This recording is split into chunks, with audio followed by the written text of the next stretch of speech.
Hey everyone. Welcome to the very first devlog for Dreadwater, a multiplayer horror fishing game. Before getting into it, a little bit of context. This is actually only the second game I've ever made.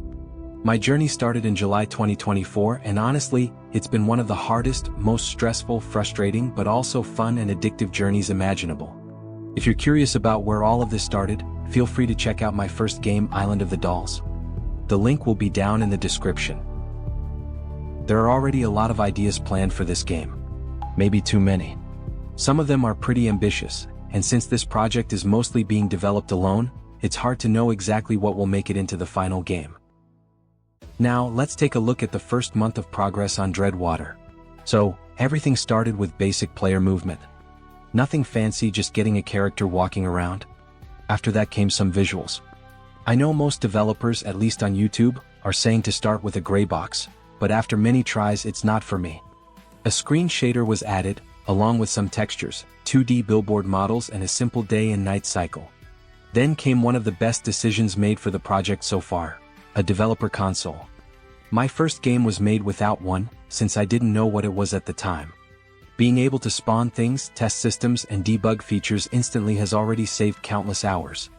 It's one of those tools that doesn't look exciting in a video but makes development so much easier. Fish can generate at different sizes and weights based on a realistic fishing system. Okay, to be fair, there isn't exactly a fishing expert behind this project. Fishing happened a few times as a kid, but later came the realization that fish probably aren't huge fans of being hooked, and no fish were harmed during the creation of this video. You'll see later they're having the time of their life. Next came a tooltip system for fish. Looking at a fish now displays information like its name, weight, value, rarity, and even passive effects for some of the rarer species. And while we're talking about that, there are also abomination fish in the game. They weren't shown in this video, but let's just say some fish don't always behave like fish should. It's a horror game after all. So, the rarer and bigger a fish is, the more valuable it becomes. But that wasn't enough. Fish variants and corrupted versions were added as well, creating even more possible combinations and increasing their value even further. These will be pretty rare though, so finding one should feel special. The fish tooltip UI was also polished and finalized during this phase. After that, there was an attempt to use the Sky 3D add-in to create a realistic sky system. And honestly, the sky looked incredible.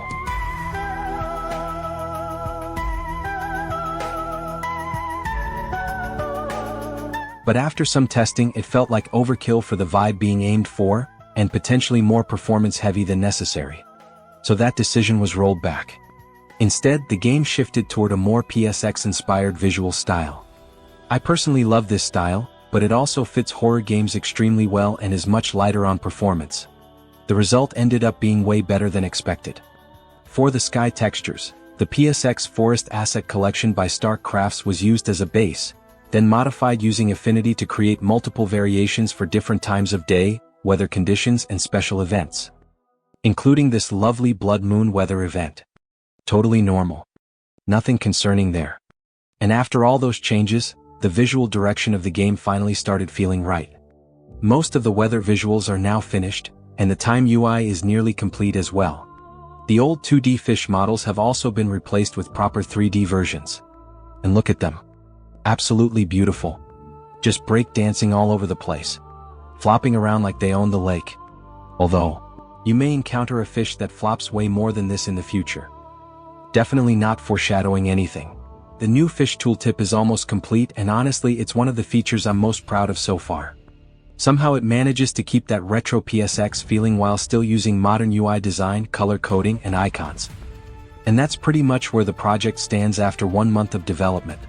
If you'd like to follow the journey and see where Dreadwater goes next, feel free to subscribe to the Knowledge Labyrinth YouTube channel to see future devlogs about the game, and you can also follow the itch.io page.